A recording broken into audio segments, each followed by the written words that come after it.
एक भक्त हुए श्री हरिपाल जी, गृहस्थ थे।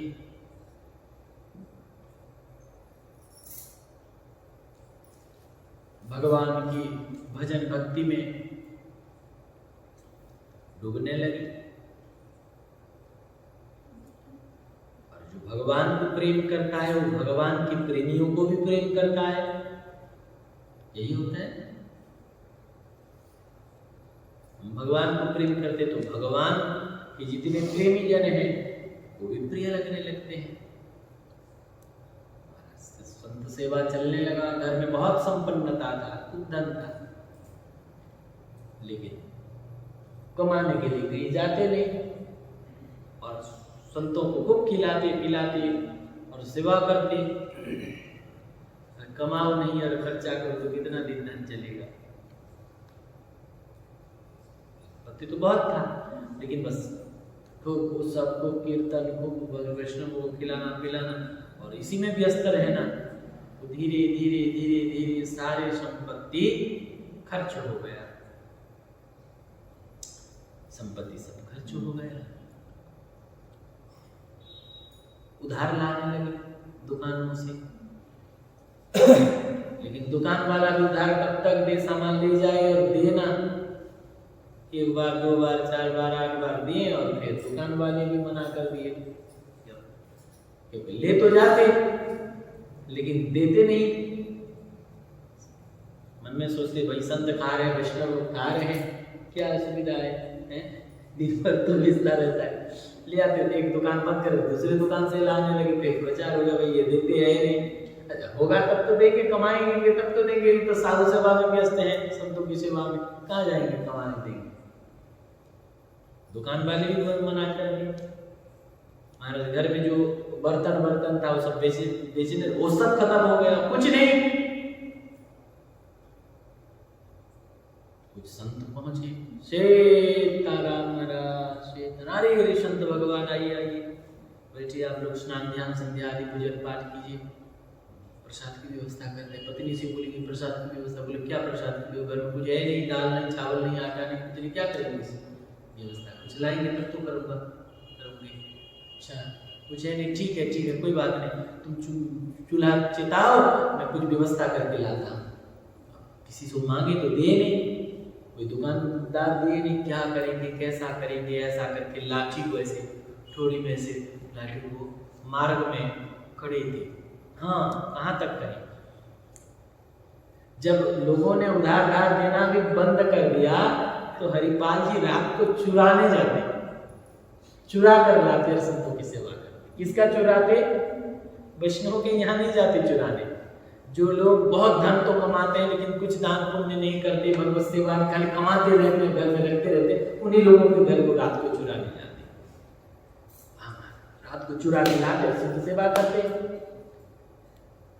ये संत तो पहुंचे सुबह सुबह, और अभी दोपहर की व्यवस्था कर, रात होता तो किसी के यहाँ जाके चुरा के ले आते। सुबह सुबह किसके यहाँ चुराने के लिए जाएंगे, हो नहीं सकता। अब मन में सोच रहे थे ये ठाकुर जी संत आए, क्या करें, कैसे उनकी व्यवस्था करें, क्या करें कैसे करें, मन में सोच रहे थे। तब ठाकुर जी तुरंत द्वारिकानाथ भगवान तैयार हुए, बढ़िया बगलबंदी पहनकर, पगड़ी बांधकर, बढ़िया सोने की मोटा मोटा ये माला, सोने का चैन आदि मोटा मोटा सांकला बड़ा बड़ा पहन के ठाकुर जी खूब धारण किए। बोले रुक्मणी जी बोली जय जय प्रभु, आप कहाँ जा रहे हैं? बोले अरे एक भगत जी से मिलने के लिए जा रहे। बोले हमको भी ले जाओ आप। बोले जब मिलने के लिए चले जाते हो हमको भी ले जाओ। बोले भक्त बड़े विचित्र हैं, मेरे भक्त बड़े विचित्र। तो बोले हाँ आपके भक्त हैं तो मेरे भी तो भक्त हैं, हमको भी ले चलो। बोले ऐसे नहीं ले जाएंगे। तो फिर कैसे ले जाऊंगा? बोले सेठानी बन के जाना पड़ेगा। हाँ मैं सेठ बन के जाऊंगा तो आपको सेठानी बनना पड़ेगा। बोले हाँ सेठ तो भाई कोई बात नहीं, बन लेंगे, आप सेठ बन सकते हो तो हमको सेठानी बनने में क्या तकलीफ है, बन जाएंगे हम सेठानी। ठीक है तो फिर जल्दी तैयार हो, और खूब सोना चांदी जितना मन भर के पहनो, खूब लद के पहनो, जितना पहनना चाहते हो खूब पहनो, सोना चांदी हीरा जवाहरात जितना पहनना पहन लो। मैया उससे कह दो कि थोड़ा गहना पहनो और खूब दे दो, तो माताओं को तो धारण करने में, गहना पहनने में शौक रहता ही है, अच्छा लगता ही है, बढ़िया बढ़िया गहना। रुक्मिणी जी खूब सज धज के खूब यहाँ सोने का फूल, सोने का कंगन आदि सब पहन के तैयार हो गई। बहुत सारी भगवान ने कुछ स्वर्ण मुद्रा भी आंख में दबा के, बहुत सारी धन है दबा के जो है बोले चलो। अब दोनों सेठ सेठानी पहुंच के हरिपाल जी के पास पहुंचे। हरिपाल जी लाठी पकड़कर नेत्र बंद कर ध्यान कर दे, क्या करूं कैसे करूं, हे ठाकुर जी संतों की सेवा कैसे होगा। ठाकुर जी ने आए, क्या कर रहे हो यहाँ? ठाकुर जी ने कहा हरिपाल जी से। हरिपाल जी ने आँख खोल के देखिए, भाई कोई सेठ है, मालदार पार्टी है सामने खड़ा है। तो हरिपाल जी ने कहा राम राम सेठ जी। जना कहते ही भगवान को तो आंख बबूला बोले राम राम कहते हो, ये राम राम कहने वालों ने ही देश को बर्बाद करके रखा है, हैं? आलसी लोगों का काम है राम राम कहना, हैं? मुंह में राम बगल में छुरी, और महाराज क्या क्या भगवान ऐसे नास्तिकों जैसे, क्योंकि नास्तिकों के जैसे हो हरिनाम की आदि निंदा की, बोले भक्त लोगों ने बर्बाद करके रखा है, काम धंधा करते नहीं है, राम राम कह के पराया का माल अपना राम राम कहना है। इन लोगों के काम ऐसे भगवान को सीधा सब कहने लगे। बड़ी नास्तिक है, राम राम कहने से इतना क्रोध कर रहा है। सेठ जी क्या काम है? बोले हाँ काम की बात करो, राम राम काम की बात करो, बताओ क्या काम है? बोले देखो हमको ये जंगल पार होके आगे जाना है, जंगल पार होके जाना है, और हमारे पास खूब धन है, ये सब जितना पहने हुए हैं, तो रास्ते में कोई हमको लूट न ले, इसीलिए हमको एक चौकीदार चाहिए। आप जंगल पार कर देंगे, पार कर दोगे, देखो सुरक्षित पार कर दोगे? बोले हाँ सुरक्षित पार कर, कोई बात नहीं सुरक्षित पार कर देंगे, लेकिन एक शर्त है। बोले जो मजूरी देना होगा वो हमको पहले दे दीजिए, हमारे घर मेहमान आए, उनके लिए आटा चावल दाल की व्यवस्था करनी है, हमको जो मजदूरी देना है वो पहले दो, फिर हम पार कर देंगे। बोले ठगोगे नहीं? बिल्कुल नहीं ठगेंगे भाई, हम भगत लोग हैं, क्यों ठगेंगे, कोई ठगाई नहीं करेंगे, पहले दे दो। एक मुद्रा दे दिए, तुरंत जाके दुकान में दिए, आटा दाल चावल घी साग सब्जी खूब हो गया, इतना मिला, जाके अपने पुत्र को दे दिए, बोले बना बना के खिलाओ पिलाओ, आज खूब माल लेके आएंगे हाँ पत्नी को तो दे दिए आटा दाल चावल खूब राशन सामान। पत्नी संतों की पत्नी बड़ी थी, खूब बढ़िया संतों की सेवा होने लगी। और बोले देखो हरिपाल जी भगत जी, हाँ बोले तुम आगे आगे चलो, हम पीछे पीछे जाएंगे। अरे हम सेठ सेठानी आपस में वार्तालाप करते हुए अपने प्रेम व्यवहार से जाएंगे, हैं? तो तुम पीछे मुड़ के मत देखना, आगे आगे चलना, हम पीछे पीछे चलेंगे। भाई कोई बाघ आ जाए, दुष्ट आ जाए, सिंह आ जाए, प्यार आ जाए, कोई भी जीव जंतु आ जाए, तुमको निपटना है। बोले हाँ महाराज कोई बात नहीं। ठाकुर जी ने ऐसा क्यों कहा? क्यों? क्योंकि भक्त आगे आगे जाएंगे, मैं पीछे पीछे जाऊंगा तो मेरे भक्त की चरण रज मुझे प्राप्त होगा। और हरिपाल जी आगे आगे चलते तो रज उठाकर मस्तक पर लगाते, रज उठाकर रुक्मणी जी को मस्तक पर लगाते, बड़े प्रसन्न होकर ठाकुर चर्चा क्या कर रहे हैं? बोले सेठानी, हाँ स्वामी। बोले वहां जो धन गाड़े थे वो धन को वहां से निकाल लेना, दूसरी जगह गाड़ा देना। बोले हाँ वहां इतने 1000 स्वर्ण मुद्रा गाड़ा हूं, उसको निकाल के दूसरी जगह पर छिपाना है। ऐसे देखो रुक्मणी जी को इशारा कर तुम भी कुछ कहो। तो रुक्मणी जी बोल रही है थोड़ा स्वामी थोड़ा दान पुण्य। अरे दान पुण्य नहीं, इतना मेहनत से मैं कमाया हूँ, दान पुण्य नहीं करना है। बोले नहीं नहीं, कुछ भक्तों को भी संतों को भी सेवा। अरे वो सब बेकार फालतू का काम है, दान पुण्य नहीं। क्यों ऐसा कह रहे ठाकुर जी? क्योंकि हरिपाल जी तब लूटेंगे जब उनको लगेगा कि ये सब नास्तिक है। भक्तों का नहीं लूटते थे, नास्तिकों का, इसीलिए भगवान ऐसे लीला कर रहे हैं। अब महाराज थोड़ी देर आगे जाने पर हरिपाल जी सब सुन रहे हैं, कान में सुनाई दे रहा है। ठाकुर जी सुनाने के लिए कह रहे हैं, सब सुन रहे हैं। हरिपाल जी मन में विचार किए, बेचारा जिंदगी भर गधा के जैसे धन कमाया है मेहनत करके, और 1 रुपया संतों की सेवा जीवन में किया नहीं। यहाँ इतना 1000 स्वर्ण मुद्रा गाड़ा है, वहां इतना 1000 स्वर्ण मुद्रा गाड़ा है, तो धन तो इसके पास बहुत है, पर्याप्त है। अभी जितना रखा है इतना लूट लिए, तो इसका तो कोई कमी होगा नहीं, बहुत सारा धन इसके पास है ही। और संतों की सेवा चकाचक महीना भर साल भर चलेगा हमारे यहाँ। ज्यों ही बीच जंगल में पहुंचे महाराज खड़े हो गए। हरिपाल जी डंडा पकड़े थे, उठाए जो डंडा, इधर 4 डंडा उधर 4 डंडा। ठाकुर जी के शरीर में नहीं लगा डंडा, वो डराने के लिए इधर 4-5 डंडा मारे जमीन पर, उधर 4-5 डंडा मारे। और महाराज बोले निकालो सब। तो महाराज ठाकुर जी थर थर कांपने लगे। रुक्मणी जी समझ नहीं पा रही क्या सेठ बन के आए, क्या उल्टा सीधा बातचीत कर रहे थे, क्या क्या ये बोल रहे थे, समझ में है। हिरण्यकश्यप जैसे महान पराक्रमी राक्षस के सामने भी चिर फाड़ कर उसको फेंक दिए।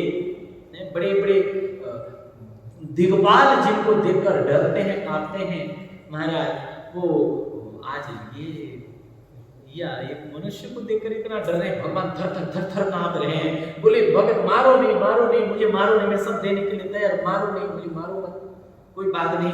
सब निकाल के ठाकुर जी रखने लगे सामने। महाराज हरिपाल जी ने तो लिया, गामछा झाड़ के रख दिए। बोले सब डालो इसमें, सब निकालो, नहीं तो कोई बचाने वाला नहीं है, मार मार के हालत खराब करो, सब निकाल के रखो। ठाकुर जी सब निकालने लगे। हरिपाल जी ने रुक्मणी जी से कहा, सेठानी क्या देख रहे हो, चुपचाप निकालो सब माल निकालो।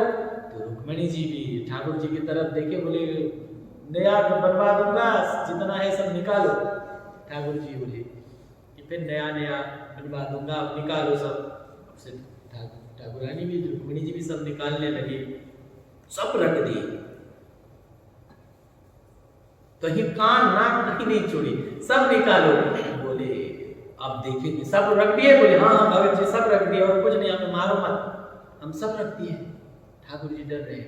तब हरिपाल जी का दृष्टि पड़ी, रुक्मणी जी के कनिष्ठ अंगुष्ठी में एक मुद्रिका थी। इससे तो महीना भर संतों की सेवा होगी, निकालो अंगूठी निकालो। तो वो अंगूठी निकल नहीं रही थी, रुक्मणी जी निकल नहीं रही थी। अरे कहाँ 1000 स्वर्ण मुद्रा गाड़े हो, फिर बनवा लोगे, फिर तुम करोगे, इससे तो हमारा बहुत काम होगा, बहुत संतों की भंडारा होगी, खूब संतों की व्यवस्था होगी, निकालो उसको। रुक्मणी जी बोली कि अरे भगत ये निकल नहीं रहा है। हरिपाल जी हाथ खुद निकालने के लिए हाथ बढ़ाने लगे। तब रुक्मणी जी को रोष आ गया। तो रोष आने से फिर श्राप दे देंगे, ठाकुर जी को गड़बड़ हो जाएगा। रुक्मणी जी को क्रोध आ गया है और मेरे भक्तों को श्राप दे देंगे रुक्मणी जी। ठाकुर जी बोले इसीलिए तो इनको नहीं लाता हूँ, मैं अकेले मेरे भक्त से निपटता हूँ, भक्तों के यहाँ आना, हाँ इसीलिए इनको नहीं लाता हूँ। ठाकुर जी ने तुरंत प्रकट, ज्यों ही वो लूटने के लिए हाथ बढ़ाए, रुक्मणी जी को रोष आया, तब ठाकुर जी ने अपने स्वरूप में प्रकट हो गए। सशंख चक्रम शकिरीट कुंडलम शपीत वस्त्रम शरशुरिक्षणम सहार वक्षस्थल कौस्तुभश्रियम नमामि विष्णुं शिरसा चतुर्भुजं। भगवान शंख चक्र गदा पद्म पर जो ही प्रकट हो गए। आप हरिपाल जी तो प्रभु के चरणों में जय, क्या आपकी लीला है, हमने आपको कितना कष्ट दिया, धमकाया, डराया, जय जय प्रभु, ऐसा लीला आपने क्यों किया। अब ठाकुर जी ने बोले कि हम लूटने के लिए लुट जाने के लिए आपके यहाँ आए थे। हम तो छद्म बनाकर आए थे कि आपको पता भी नहीं चले और आपका काम भी बने, लेकिन रुक्मणी जी के कारण हमें ये राज भूलना पड़ा। हमको क्रोध आ गया, कहीं भी आपको श्राप दे देंगे तो मेरा तो सब अनर्थ हो जाएगा, मेरे प्राणों से भी आप प्रिय हो। बड़े विकल्प हो गए। बोले मुझ जैसे अधम पापी को हे ठाकुर जी। बोले नहीं, हम तो आपके चरण रज पाने के लिए आए थे और आपके संत सेवा में सहयोग करने के लिए आए थे। उन्होंने कि सब धन आपका है। बोले जय जय, आपकी दर्शन, आपकी कृपा हो गया। तब ठाकुर जी ने उनको वरदान दी कि आपका अक्षय लक्ष्मी रहेगी, ये सब धन लेके आप संतों की सेवा कीजिए। ये धन आपका कभी आपके कुठार से, आपके भंडार से धन कभी खाली नहीं। आप जितना लोग कुछ करने धरने की जरूरत नहीं है, बस आप करते रहो, सेवा करते रहो। अब हरिपाल जी ठाकुर जी का दर्शन कर, ठाकुर जी की आज्ञा लेकर महाराज संत सेवा में लगे और फिर भगवान के नाम को गए। तो ऐसे भक्त, हाँ, इस कथा से ये प्रेरणा नहीं लेना कि भगवान के भक्त जो है ठाकुर सेवा, संत सेवा के लिए चुराते हैं, तो भी चुराने से भी तब चलेगा जब अपना सब खत्म करोगे। हरिपाल से पहले चुराया नहीं, पहले सब अपना खत्म किया। ठाकुर जी की सेवा में जितना अपना सामर्थ्य लगाए। भक्त की हर लीला भी बड़े विचित्र होती है। हर भक्त की लीला अनुकरणीय नहीं हो सकता। इसीलिए ऐसे भक्त जो अपना सर्वस्व लुटा देते हैं ठाकुर जी के लिए, ऐसे भक्तों की चरण रज भी ठाकुर जी अपने मस्तक पर धारण करते हैं। हम लोग फिर और चर्चा कल श्रवण करेंगे। आज समय हो गया, मुझे तो आज ये लग रहा सर थोड़ा थकावट भी था, जल्दी विश्राम करेंगे, लेकिन कुछ विलंब होगा। कल भी सत्संग होंगे, परसों नाम संकीर्तन रखते हैं। आओगे तुम लोग? हैं 4 बजे से 3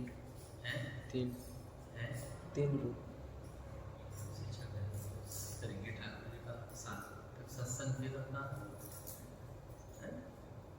4 से कर लेते हैं, 4 बजे से 7 बजे तक एक प्रहर का नाम संकीर्तन रख लेते हैं। बसंत पंचमी है, ठाकुर जी का दर्शन करेंगे, आनंद लेंगे और फिर उस दिन वो कह रहे थे कि हम सबको प्रसाद पवाई देंगे, तो ठाकुर जी को भोग लगेगा और सब लोग ठाकुर जी की जो भी भोग लगेगा जैसा बना पाएंगे, सब लोग प्रसाद लेंगे। आज की वाणी